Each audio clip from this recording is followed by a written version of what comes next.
welcome to In Conversation. A Kargil war veteran who lost his limb while defending the motherland and has moved from being fully able to extraordinarily able. His has been an inspiring journey. Our guest today is India's first Blade Runner and Asia's first solo skydiver among persons of disabilities, Major Devinder Pal Singh.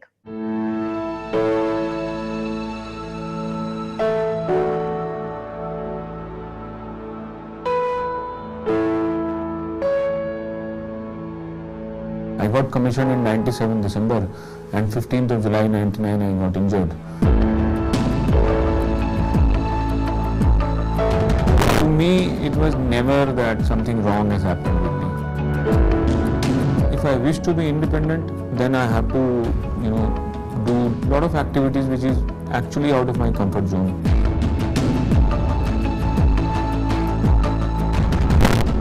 So being a Fauji, it was always at the back of my mind that how do I run. The first marathon which I did, 2009, is the most memorable one because उस दिन सिर्फ एक distance नहीं travel किया था, उस दिन अपनी कमजोरियों को काबू करने की शुरुआत करी थी. It only happened because I thought that I can.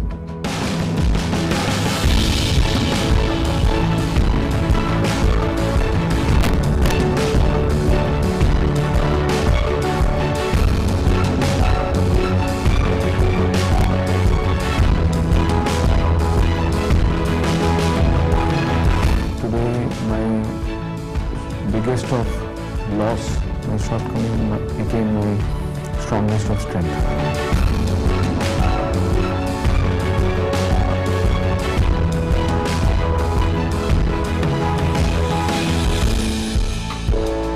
One thing which confuses most of the people is that if there is a difficulty, if there is a challenge in the life, that challenge is not good.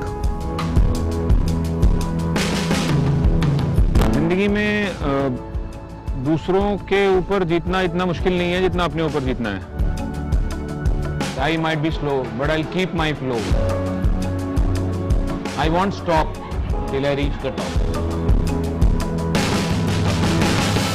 Major, how's the Josh? Oh, Josh is always high, ma'am. A soldier, whatever may be the situation, circumstances, condition, how difficult you may assume it is, will always be in high Josh. I want to start the conversation by taking you back to a talk that you gave in 2014 where you showed this picture. One can see a frog here, but you tilt it to the right and one can see a horse. Does this picture convey a story? Exactly. My idea behind showing this picture was to convey one fact that life, what you are living, is nothing but the way you look at it, the perspective you carry. One side of the picture shows a frog which is little reserved, little skeptical and negative sort of a perspective. But then same if you tilt in the right direction, if you tilt your thought process in the right direction, it can become a powerful horse also. So it's in your hand. Your life is actually in your hand. How do you look at it? Absolutely. For the benefit of those who are watching you and getting to know you for the first time, take us back to the 1999 Operation Vijay. What had happened there? How did that mark a turning point in your life? And you set yourself on an entirely new course after that. Well, the only dream I saw in my life ever was to wear the olive green since my childhood days, since my first U-turn in the life, when I ran away and I was brought back to the house. But then nevertheless, within a short span of time, just 1.5 years of service, I was one of the luckiest persons who got the opportunity to fight in Operation Vijay with my battalion. I was deployed on line of control in Akhnur area. Of course, my action does not convey any Bollywood style type of a bravado or something. It was a normal firing operation which was going on, in which there was a lull for good about 48 hours. Perhaps I was a little pain in there, whatever you know that. And they wanted to pinpoint me and For those 48 hours, perhaps they were trying to recce that my movement in the post wherever I go during the day and how do I act. And after that, the firing started. So I could guess initially first day when the firing was not there, when it was lull, that it's okay, my team will get some respite. But when the lull elongated, there was some amount of fear in me that it might be, converting into a storm. And as the luck would have, the target was me. And then they fired suddenly after 48 hours, the mortar bomb. First bomb lands little away from me. From battlefield experience, you can make out of the noise whether the bomb will land next to you or not. The one which lands next to you, you will not listen to anything, but the one which crosses you, you can make out from the noise it makes in the air. And the second bomb, which landed meter and a half away from me.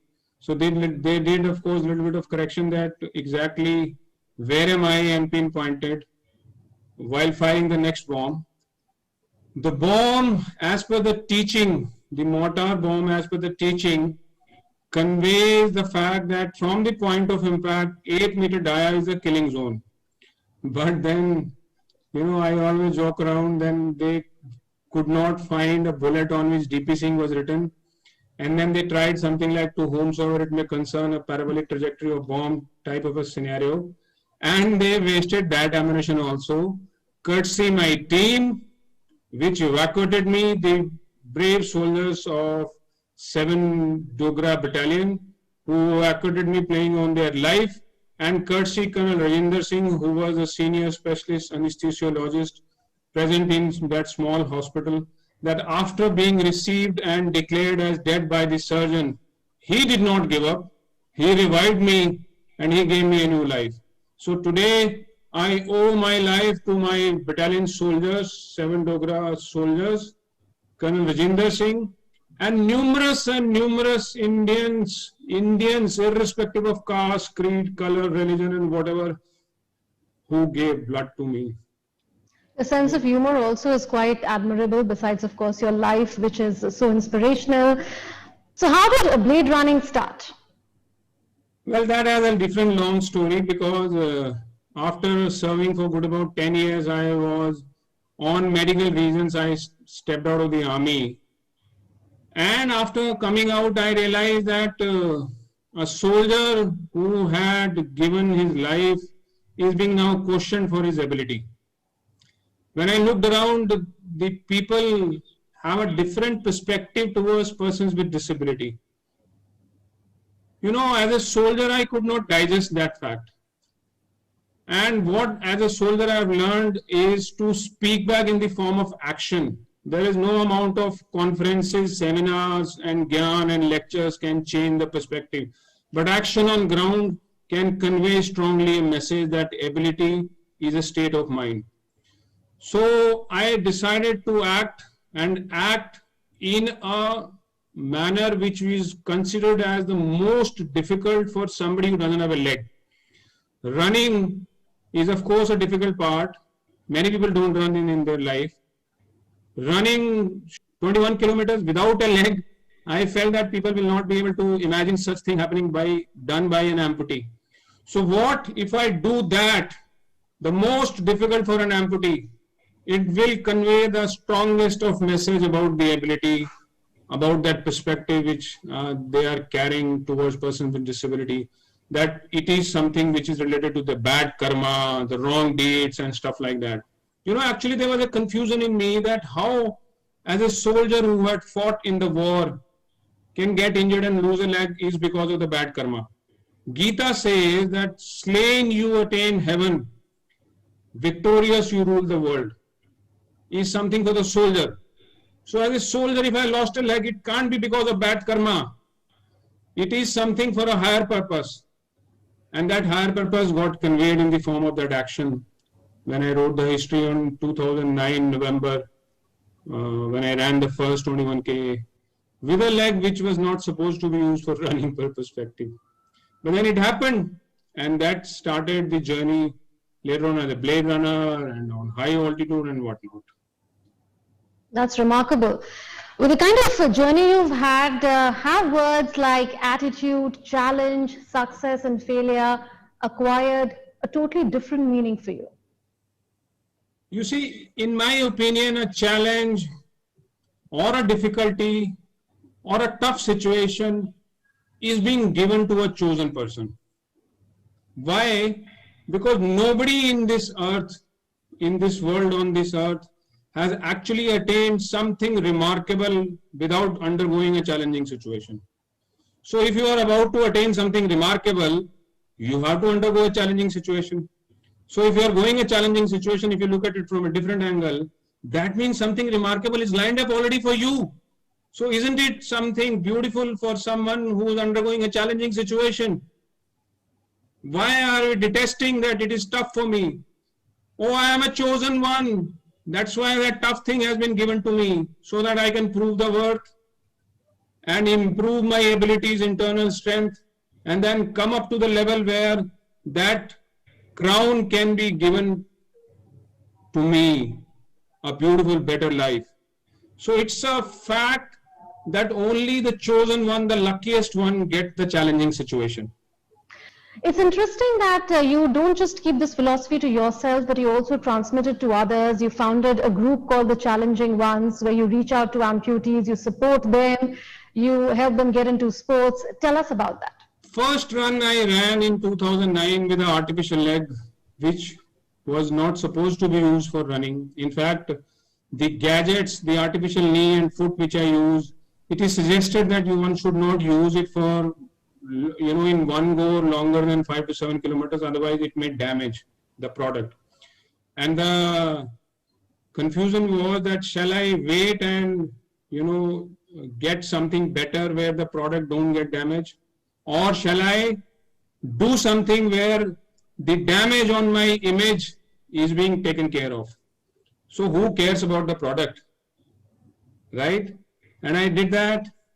Gradually in 2011, Indian Army, my alma mater, gave me the first blade was imported in India and was given to a veteran, mark my words, to a veteran. It costed around 8 lakhs in those years. And that was the first blade ever imported for anybody.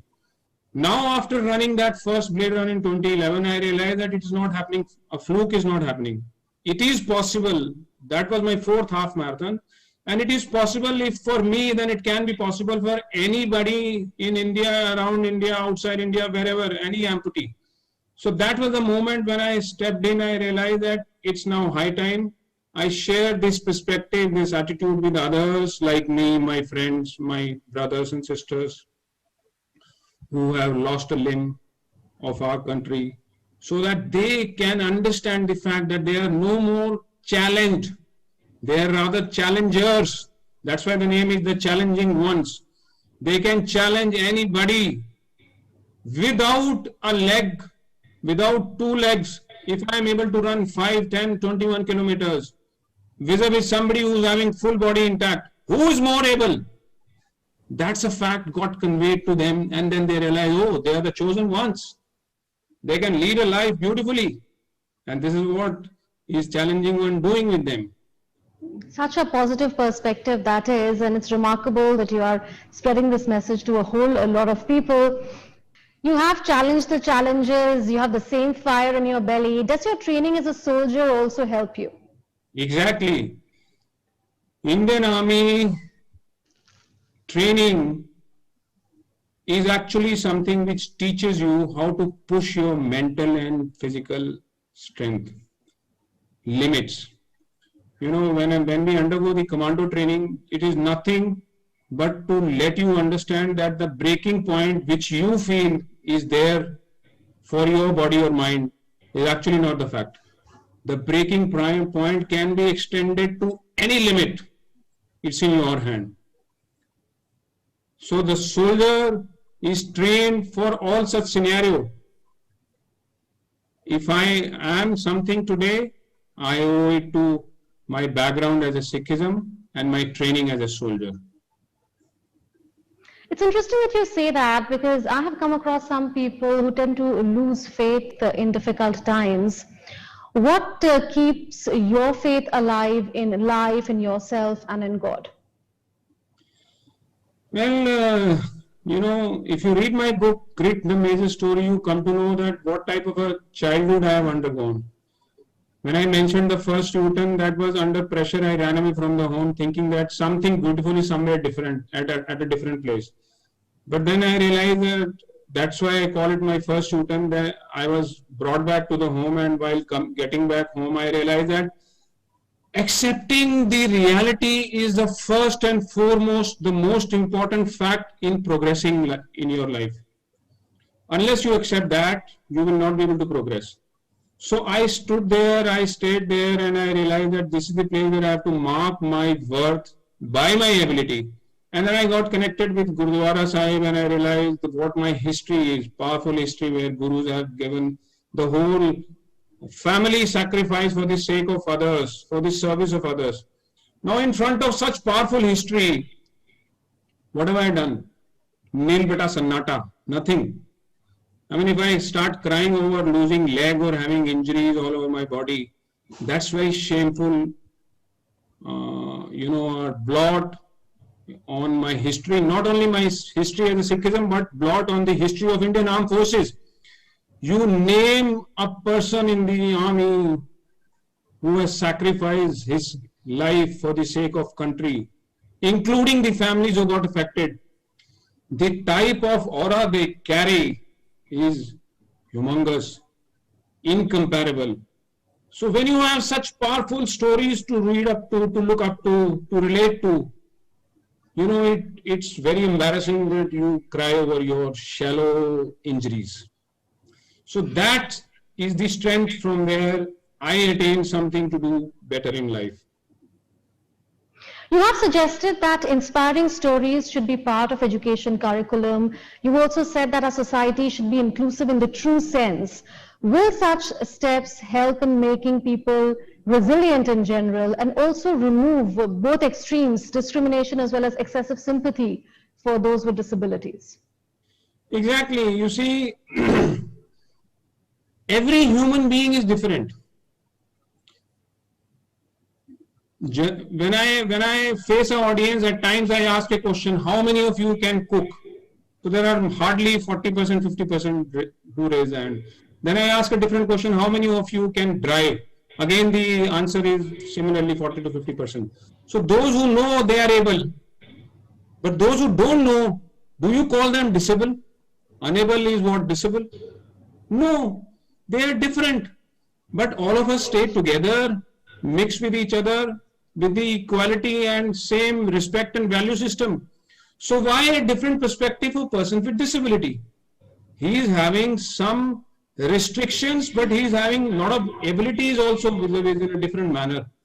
So one should learn to respect, as we respect our elders, our parents, our peers, our brother, sister, and our colleagues. Similarly, we should respect everybody else also, irrespective of ability, strength, gender, caste, creed. This is the way since ages Indians have lived, and this is the way we should always live. We will never be able to, create differences among us to the extent that we get divided to spoil our own life. However, having said that, there will be bad patches. There will be bad sheeps. There will be bad times. That's a part and parcel. If there is a pain, there is happiness. If there is a night, there is a sun. So this is a natural fact. One should not get bogged down by looking at things which are going wrong here, there, in bits and pieces. Unfortunately, in news, these things are picked up more and highlighted.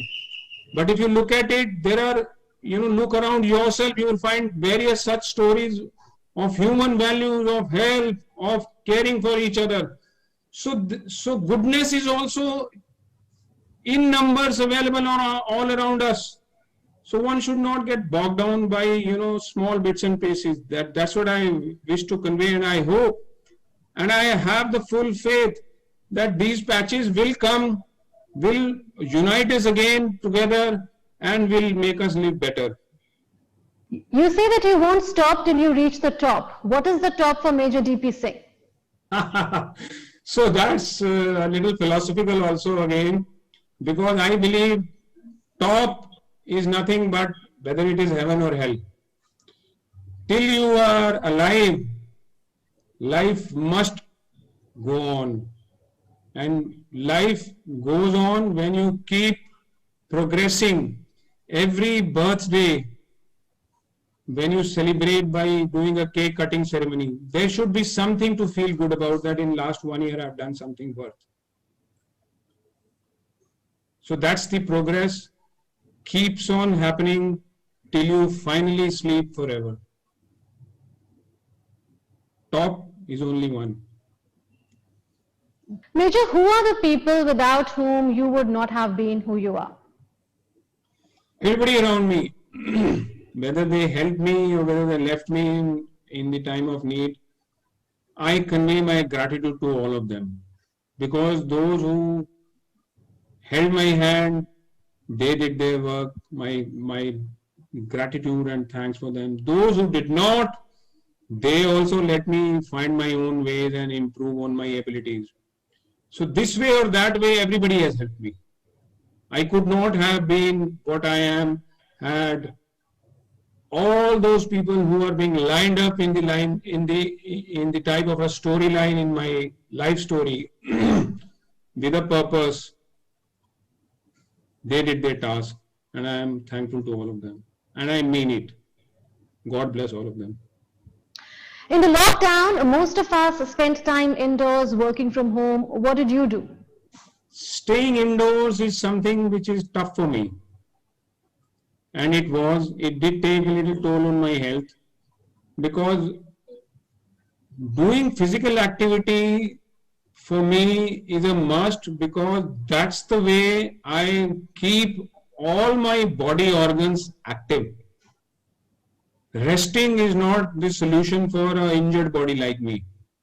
It's like, if your car needs a garage or a workshop visit, you can't say, okay, let's do one thing, instead of making it visit to the workshop or running on the road, keep it parked for 10-15 days, it will get solved on its own, and then we'll start, driving the car. Not possible.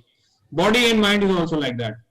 Unfortunately, because I am affected with a lot of injuries, I am a person with comorbidities.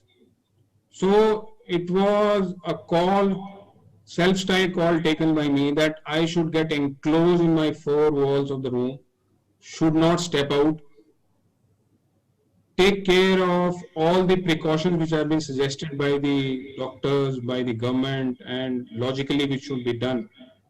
But then the ill effect of that was total reduced mobility, and most of the time when I'm on bed, I'm not wearing prosthesis, so left leg took all the toll, left side came under tension, there's a shrapnel in my elbow, a 1-inch brick shrapnel, ulnar nerve runs just touching that shrapnel, that started misbehaving, and my left side had become, there's a bit of disbalance between my left and right side now.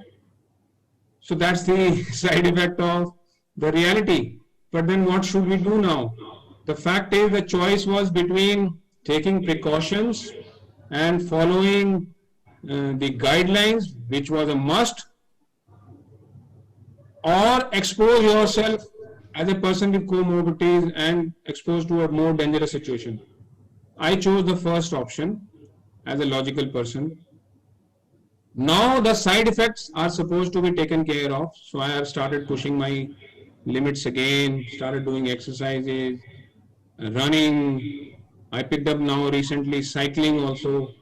All these physical activities will get me back into shape, if not maybe in months, maybe in years, but I'll be back in shape again.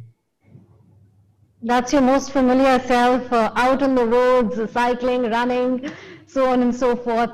After India's flying Sikh Milkha Singh passed away, I saw that you posted a picture with him dated 2016. when I think you were invited to run alongside him Yes. at Sukna Lake in Chandigarh. Any memories that you have of him? What a gentle soul he was. You know, the best part of my interaction with him was that I met him 2-3 times, and with his age, of course, his memory must have faded a bit. Every time I went and introduced myself, he did not let me understand that he has forgotten me. Oh, yes, Bacha, how are you? Yes, you told me that. Now I can make out that, he forgot perhaps. But then that's what the aura he carried. As a magnanimous, super Sikh, super gentleman, compassionate, empathetic, that I should not feel bad. I mean, DP Singh should not feel bad. That's what he was trying to convey to me. And that's the respect, that is the reason why people respect him. It's a big loss to the country, to the sportsperson per se. His aura, but will always keep on conveying the positivity and inspiration to us. What a spirit you have, Major Singh. You reflect Milkha Singh's spirit. You reflect a spirit that can move mountains. Thank you for speaking to us, Major Singh. Thank you so much, and keep smiling all the time. All the best. God bless you. Thank you.